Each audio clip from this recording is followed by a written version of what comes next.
여러분 식사는 맛있게 하셨어요? 여러분 지금 여기 이렇게 앉아 있는데 최적의 조건이죠. 그죠? 자기 너무 좋죠. 이게 지금 오늘 아침에 이렇게 추웠는데 지금 따뜻한 난방도 오고 의자는 또 이렇게 그죠? 편안하고 또 의자가 이렇게 아주 인체공학적으로 잘 설계가 되어 있어 이렇게 뒤로 이렇게 기대면 잠이 진짜 솔솔 옵니다. 이 말씀을 드린 이유는 어떻게 할까요? 한 1분 정도 자고 시작할까요? 아니면 허리를 약간 앞으로 조금 세워 보시겠어요? 네. 오늘 저희가 건축 예배로 함께 드리면서 실은 저희가 함께 기도하는 시간도 있고 이제 실은 오늘이 마지막이 아니라 올해부터 해서 계속 이런 시간들이 있을 텐데요.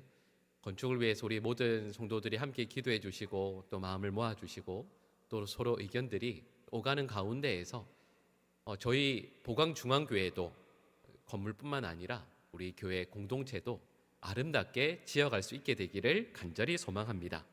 그럼 저희가 읽은 이 느헤미야 말씀은 배경은 잘 아시죠?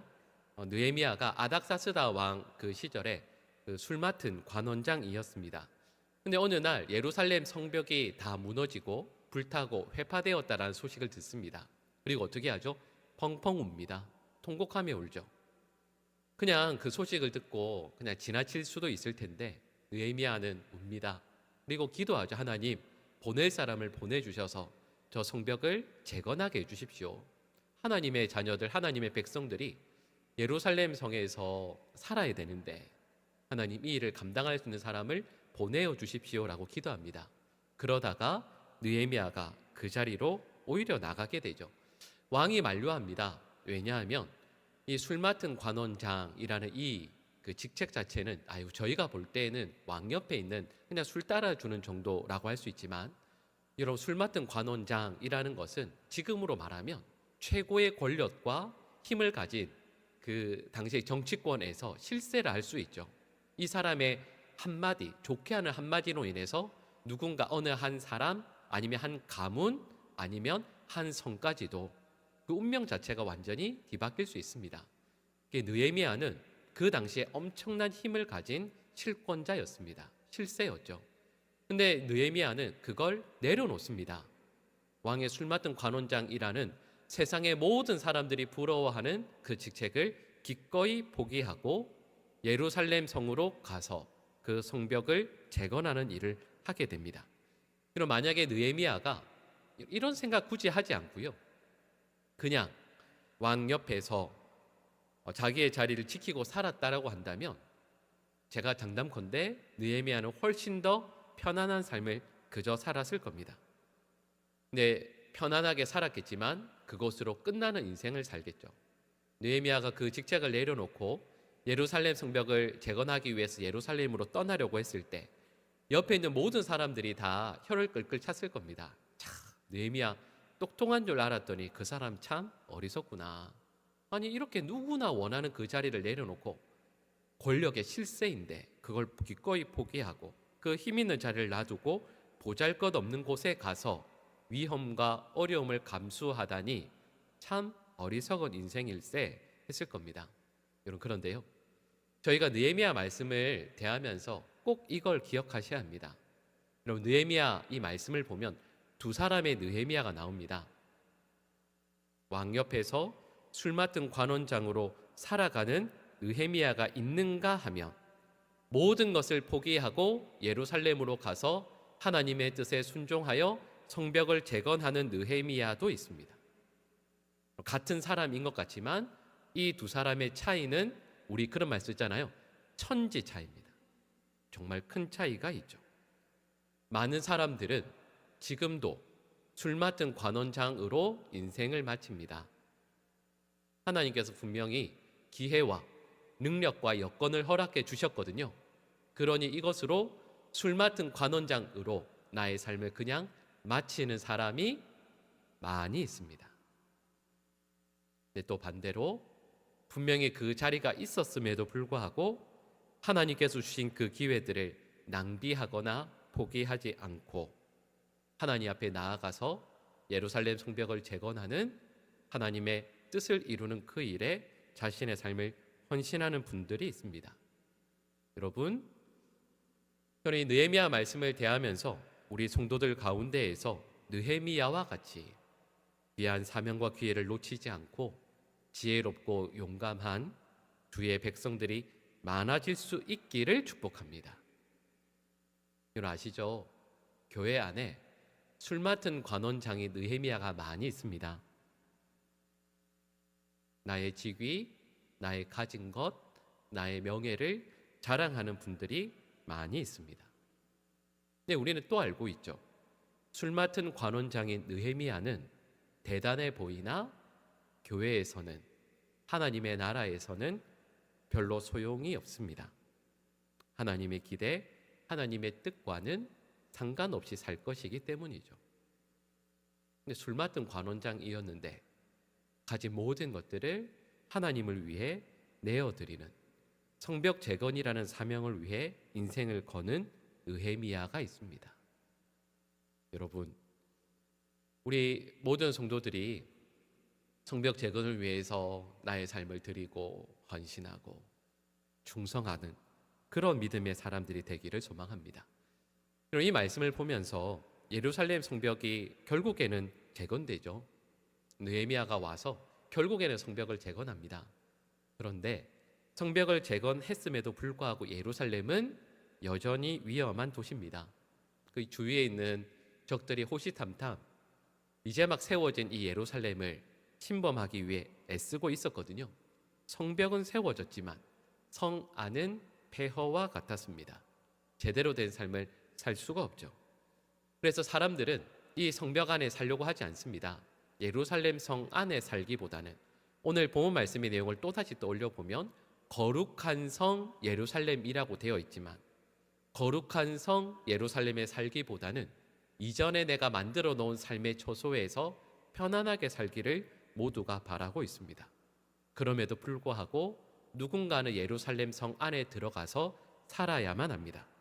그래야 그 예루살렘 성이 거룩한 성이자 하나님의 나라를 이루어가는 이스라엘의 가장 핵심적인 도시가 될 것이기 때문이죠. 그렇다면 그 예루살렘 성 안에 들어가서 살게 될 사람들이 누구였는가라고 했을 때 오늘 본문은 세 부류의 사람들을 말씀하고 있습니다. 우리 오늘 본문을 다시 한번 우리 읽어보실까요? 1절과 2절 말씀을 다시 읽겠습니다. 백성의 지도자들은 예루살렘에 거주하였고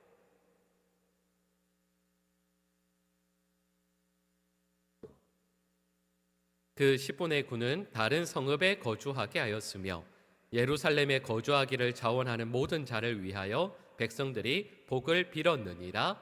아멘. 그럼 이 말씀을 보니까 세 부류의 사람들이 예루살렘 성 안에 들어가 살게 되었습니다. 첫 번째는 누구죠? 네, 지도자들.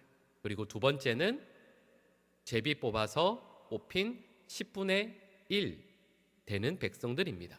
그리고 마지막으로는 어떤 사람들이죠? 자원하여서 예루살렘 성 안에 들어가서 살기로 결정한 사람들이었습니다. 이런 가장 먼저 이 지도자들이 먼저 작정하고 헌신합니다. 여러분 생각해 보면 그렇죠. 지도자들이 먼저 어렵고 힘든 일을 선택하는 나라는 그리고 그 공동체는 반드시 부흥합니다. 반드시 발전하겠죠. 근데 반대로 지도자들이 그럴 수 있잖아요. 근데 지도자들이 사람들 모두가 생각하는 것처럼 편한 곳을 찾고 나의 안위를 찾아 구하게 된다라고 한다면 그 나라와 공동체는 반드시 쇠퇴하고 망하게 됩니다. 여러분 이건 누구나 아는 거잖아요. 그 다음에 이 질문까지 나아가야 되죠. 그러면 교회는 어떻겠습니까? 교회는 어떻겠습니까? 교회에 세운 지도자들이 누구죠? 표정을 보니 너 이러시는 것 같은데 교회 지도자들이 누구죠? 교회 중직자들입니다. 저를 포함한 목회자들은 물론이지만 교회 중직자들이죠. 여러분 교회 중직자라고 하는 말을 쓸 때 중자는 무슨 중자죠? 네, 무거울 중자입니다. 그러니까 이 말씀의 뜻이 뭐죠? 다른 성도들보다 더 무거운 일을 더 앞장서서 감당하는 사람이 중직자라는 뜻입니다. 근데 여러분 제가 지금까지 여러 교회들의 목사로 교회를 섬겨올 때 중직자를 무거울 중자를 써서 감당하시는 분들도 물론 계시지만 제가 많이 봐왔던 분들은 가운데 중자를 쓰시는 분들이 훨씬 많았습니다. 행사를 할 때 가운데에 서서 사진을 찍으려고 하시는 분들, 가운데 여러분이 자리가 순서가 있거든요. 혹시나 사진 찍는 분이나 옆에 있는 임원분이 잘못해서 조금만 멀어지잖아요. 그것 때문에 속상해하는 분들이 있습니다.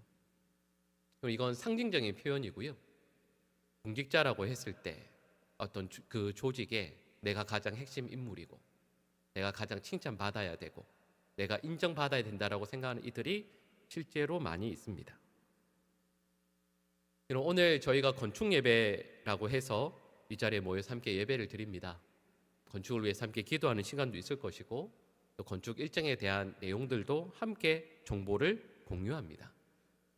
근데 저는 건축 예배를 위해서 기도하고 말씀을 준비하면서 전 우리 보광중앙교회 하나님께서 지도자로 세우신 우리 모든 중직자들이 먼저 헌신할 수 있기를 소망합니다.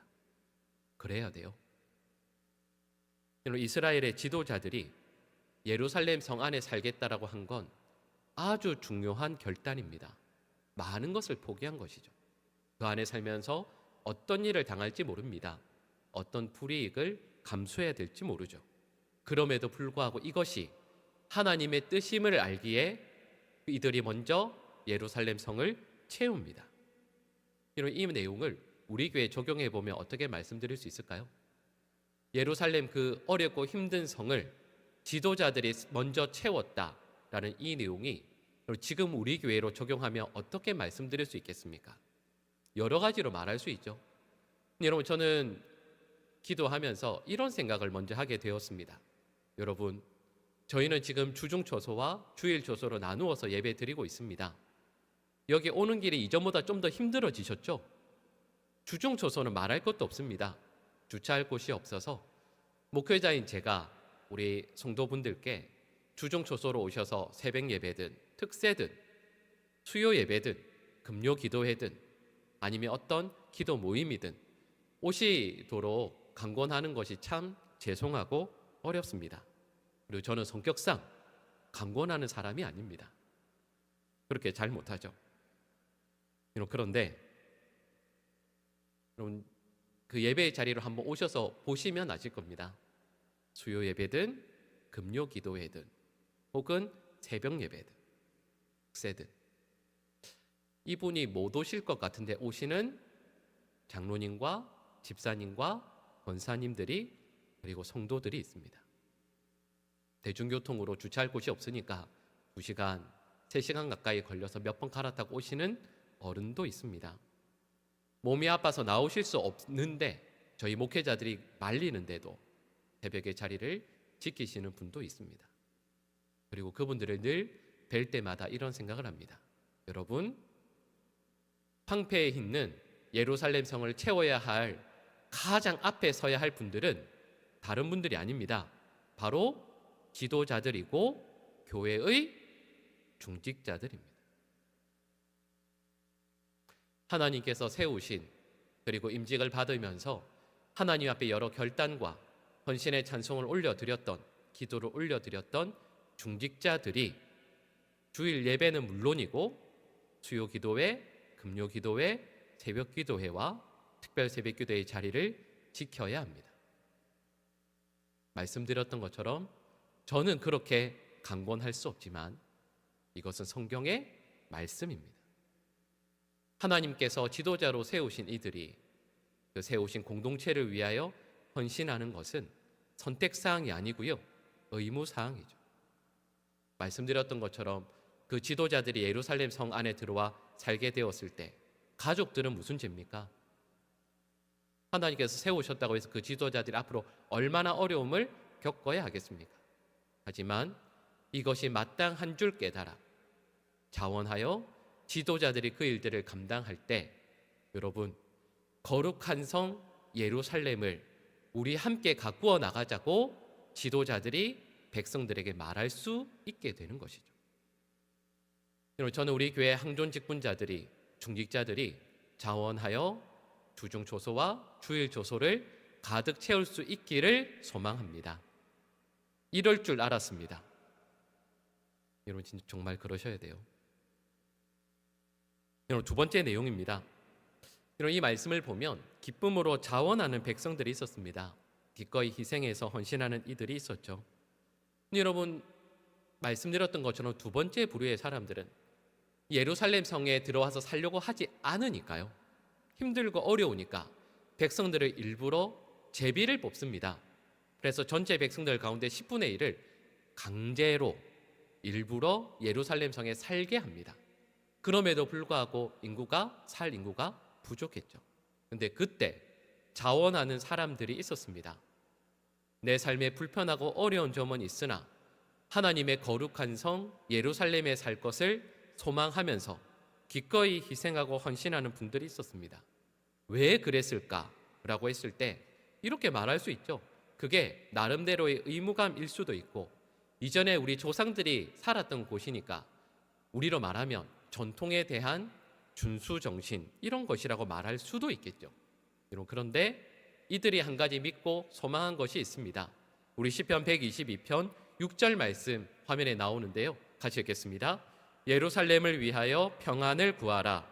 예루살렘을 사랑하는 자는 형통하리로다. 아멘. 저는 이 말씀을 이스라엘 백성들이 특별히 자원하여 예루살렘 성 안에 들어와 살기로 결단했던 분들이 붙들었던 말씀이 아닌가 합니다. 이들은 그 모든 것들을 희생하고서도 예루살렘 성 안에 들어와 살게 되었던 것은 방금 읽은 이 말씀처럼 예루살렘을 사랑하는 자는 형통할 것이다. 지금은 비록 어렵고 힘든 모든 상황이 예상되지만 이 약속의 말씀을 붙들고 순종하여 나아가면 하나님께서는 반드시 그들의 삶의 형통함을, 하늘의 복을 허락해 주신다라는 것을 그들 모두는 믿는 것이죠. 하나님의 뜻이라는 것을, 그리고 이것이 하나님의 기쁨이라는 것을 깨달았을 때 하나님의 말씀에 그들은 기쁨으로 자원하여 순종합니다. 그리고 그들을 위해 나머지 모든 백성들이 복을 빌어줍니다. 여러분, 저는 처음에 말씀드렸던 우리 교회에 세우신 지도자들 혹은 항존 직분자들 뿐만 아니라 우리 모든 성도들이 교회 건축이라는 혹은 교회 사명을 감당하는 이 모든 일에 우리 모두가 자원하여 함께 참여할 수 있기를 소망합니다.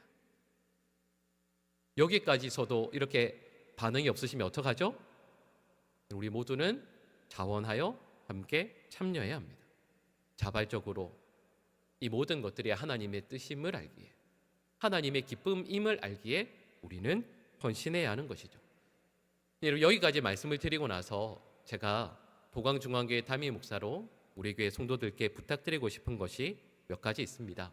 그 중에 하나는 우리 교회 세우신 건축위원들과 앞으로의 교회 건축 과정을 위해서 우리 모든 분들이 자발적으로 기도해 주시기를 부탁드립니다. 우리 여기 건축위원으로 섬기시는 분들은 다 지금 경험하고 계시겠지만, 여러분, 지금은 아직 건축을 위해서 뭔가 삽을 뜬 게 아니니까 뭐 하는 게 없겠다 싶지만 여러분, 결코 그렇지 않습니다. 많은 분들이 일주일 중에 며칠을 시간을 내어서 여러 교회들을 하루 종일 탐방하면서 건축에 대한 내용들을 수집하고 있습니다. 우리 구청과 또 서울시청과 재개발 조합을 늘 찾고 그들과 함께 머리를 맞대어 회의합니다. 교회 설계와 시공에 관련된 일들을 조사하고 준비하기도 합니다. 그리고 성도들의 의견을 이리저리 여쭙고 청취하는 과정도 지금 하고 있습니다. 또 이후에 보시겠지만 이를 위한 영상을 제작하는 일도, 그리고 홈페이지나 여러 자료물들을 준비하는 분들도 있습니다. 실은 이 모든 일들은 결코 쉬운 일이 아닙니다. 정말 어렵고 힘든 일들이죠. 여러분, 그래서 우리 성도들께서 건축을 위해서 애쓰시는 건축위원들을 볼 때마다 늘 격려해 주시고 기도해 주셔야 합니다. 혹시 조금 부족한 게 보인다 할지라도 그분들을 위해서 늘 손을 잡고 격려해 주시기를 바랍니다. 아까 제가 2부 예배 때 이렇게 인사했는데 별로 대꾸가 없으셨는데, 여러분, 수고하시는 분들 보시면 어떻게 하시라고요? 밥 한번 네, 사주셔야죠. 여러분, 두 번째 내용이 있습니다. 두 번째는 우리 성도들 모두가 앞으로 이루어질 모든 일들에 대해서 자원하여 저 말씀드렸던 것처럼 기도해 주셔야 합니다. 그런데 그 다음에 자원하여 순복해 주시기를 부탁드립니다. 말씀드렸던 것처럼 우리는 교회 건축을 위해서 많은 의견들을 모을 겁니다. 여쭙고 듣고 정리할 겁니다. 근데 기억하셔야 될 게 있어요. 저희가 모은 의견대로 교회를 지을 수는 없습니다. 어떤 분들은 우리 예배당, 본당이죠. 본당이 1층에 들어가야 한다라고 말씀하는 분들도 있습니다. 이유는 어른들께서 성도들이 한 번에 예배를 드리기가 그게 가장 좋기 때문이죠. 근데 이 의견도 있는가 하면 또 다른 어떤 분들은 본당은 다른 곳으로 하고 1층은 지역 주민들의 전도를 위해서 내어주어야 한다라고 하는 분들도 있습니다. 그럼 어느 의견이 맞을까요? 맞고 틀리고는 없습니다. 하지만 여러 다양한 의견들 가운데 결국 우리는 하나를 선택해야만 합니다. 어떤 분들은 교회에 어린이집을 넣자고 하시는 분도 있습니다. 다음 세대를 위해서 어린이집을 넣고 우리 교회가 봉사하면 좋겠다라고 말씀하는 분도 있습니다. 근데 또 반대 의견을 말씀하는 분도 있죠. 있는 어린이집도 닫고 있다. 오히려 어린이집이 아니라 교회와 이 시대를 생각하면 어른들을 위한 섬김의 장소가 필요할 것 같다 말씀하시는 분도 있습니다. 그리고 어떤 분들은 아니, 어린이집이든 어른들을 위한 공간이든 그 모든 것들은 지자체가 하는 것이고 우리는 성도들이 모이기에 합당한 공간으로만 준비하면 된다라고 말씀하시는 분도 있습니다. 어느 게 맞을까요? 맞고 틀린 것은 없습니다. 근데 이 가운데서 결국 우리는 한 가지를 선택하게 되겠죠. 그럼 이뿐만 아니라 우리 교회에 있는 여러 부서들, 여러 사역들을 위해서 공간을 배정할 때 어느 곳은 좀 안 좋은 공간을, 어떤 곳은 상대적으로 좀 더 좋은 공간을 배정받게 될 것입니다. 그럴 때 우리는 솔직한 마음이 어떻죠? 감사하고 기쁘고 행복할까요? 속상할 때도 분명히 있을 겁니다. 하지만 말씀드렸던 것처럼 교회를 건축하는 이유와 목적은 내가 좋은 공간을 찾고 내가 원하는 바대로 건물이 건축되어지는 것이 아니라 교회 건축을 통하여 우리 교회 모든 성도들이 또 다음 세대까지 하나님 앞에 바르게 예배하고 신앙이 전수되어지고 지역을 복음화하고 하나님의 뜻을 이루기 위함임을 우리는 기억해야 하죠. 여러분, 이 대전제를 우리는 기억하지만 막상 이루어지는 과정 가운데서 우리는 나의 의견이 받아들여지지 않아서 속상하고 마음이 아플 수도 있습니다. 하지만 말씀드렸던 것처럼 우리 모든 성도들이 자원하여서 나의 의견을, 생각을 꽂고 기꺼이 희생하고 헌신할 때 여러분, 말씀드렸던 것처럼 지금은 황폐한 그 예루살렘 성이 거룩한 성 예루살렘으로 서게 되는 것이죠.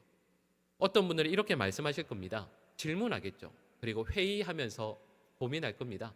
아니, 성을 짓고 나서 느헤미야가 이렇게 고생할 것 같으면 왜 성을 이렇게까지 지었나? 왜 성벽을 이렇게 앞뒤를 생각하지 않고 재건했나라고 질문할 수 있습니다. 지금 예루살렘 성의 현실이 어떠했는가 하면 느헤미야 7장 4절을 보면 이렇게 말씀합니다. 우리 느헤미야 7장 4절 말씀을 같이 읽습니다. 그 성읍은 광대하고 그 주민은 적으며 가옥은 미처 건축하지 못하였음이니라. 아멘. 이것이 예루살렘 성 안의 현실이었습니다. 성은 광대하게 지었죠. 성벽은 올렸습니다. 근데 막상 그 안은 황폐해 있고 도저히 살 수가 없었습니다. 그러면 모두가 느헤미야에게 이렇게 질문할 수 있죠. 왜 이렇게 지었냐? 그냥 소수의 사람들이 그냥 살 수 있게 명맥만 유지한 예루살렘 성벽을 짓지 왜 이렇게 힘들고 어려운 일을 우리가 당해야만 하느냐 질문할 수 있지 않겠습니까? 그런데 느헤미야가 믿고 바라고 소망한 것이 있습니다. 그가 붙들었던 것이 있죠. 우리 스가랴 8장 3절에서 5절 말씀을 우리 같이 읽겠습니다. 스가랴 8장 3절에서 5절 말씀 읽습니다. 여호와가 이같이 말하노라.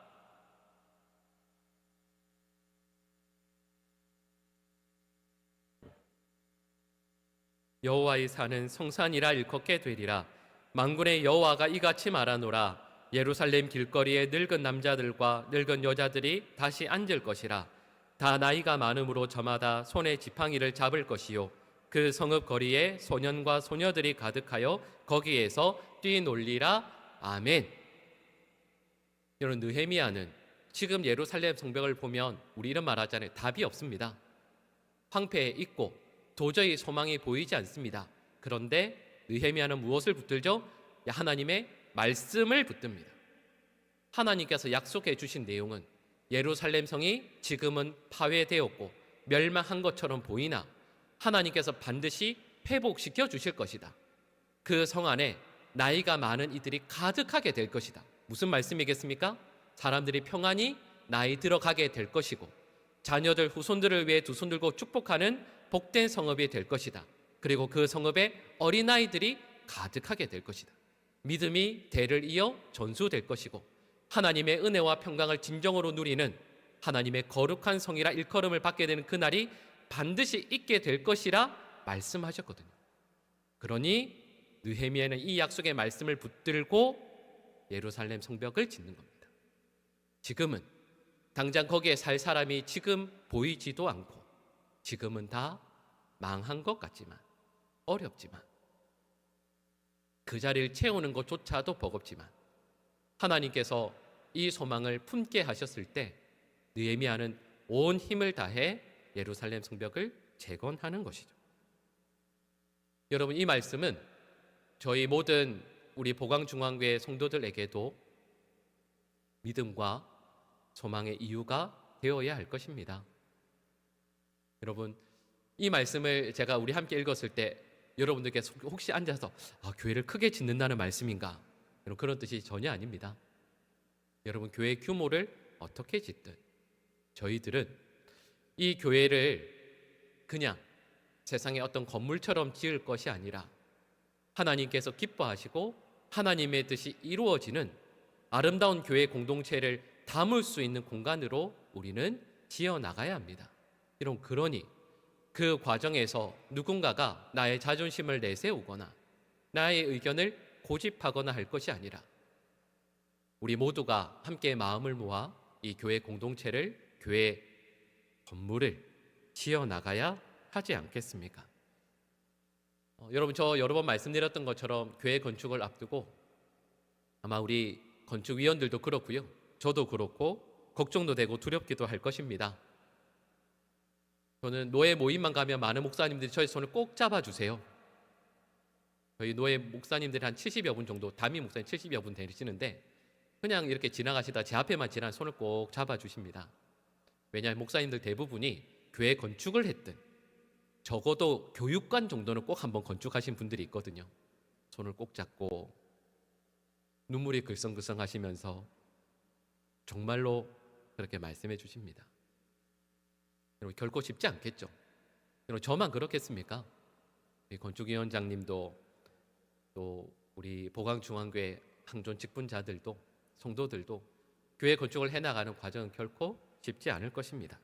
하지만 하나님께서 세우신 지도자들이 나의 고난을 내세우지 않고 기꺼이 포기하며 그 자리에 함께할 때, 그리고 모든 성도들이 자원하여 이 일에 참여하게 될 때, 자원하여 기도하고 자원하여 순복할 때, 우리 보광중앙교회는 굳건히 선 교회 공동체가 될 것이고 교회 건축의 과정들도 넉넉히 감당할 줄로 믿습니다. 우리 모든 성도들에게 하나님께서 은혜 베풀어 주시고 말씀드렸던 것처럼 앞으로 교회 건축의 모든 과정들을 우리 성도들 함께 기도해 주시고 어떤 때에는 마음이 좀 들지 않아도 저 안에서 얼마나 많이 의논하고 기도했을까 믿어주시고 격려해 주시면서 우리 교회 공동체가 함께 건축의 과정도 은혜 가운데 잘 감당할 수 있기를 소망합니다. 기도하겠습니다. 사랑의 하나님, 우리 모든 주의 백성들에게 은혜 베풀어 주시고 특별히 예루살렘 성벽을 건축하고 이를 위해 더욱더 애썼던 느헤미야와 지도자들, 백성들처럼 보강중앙교회를 새롭게 건축하고 또 이를 위해 마음을 모아야 할 우리 모든 직분자들과 성도들이 하나님 앞에 아름다운 공동체로 굳건히 서게 하여 주시옵소서. 이 모든 간구를 예수님의 이름으로 기도합니다. 아멘.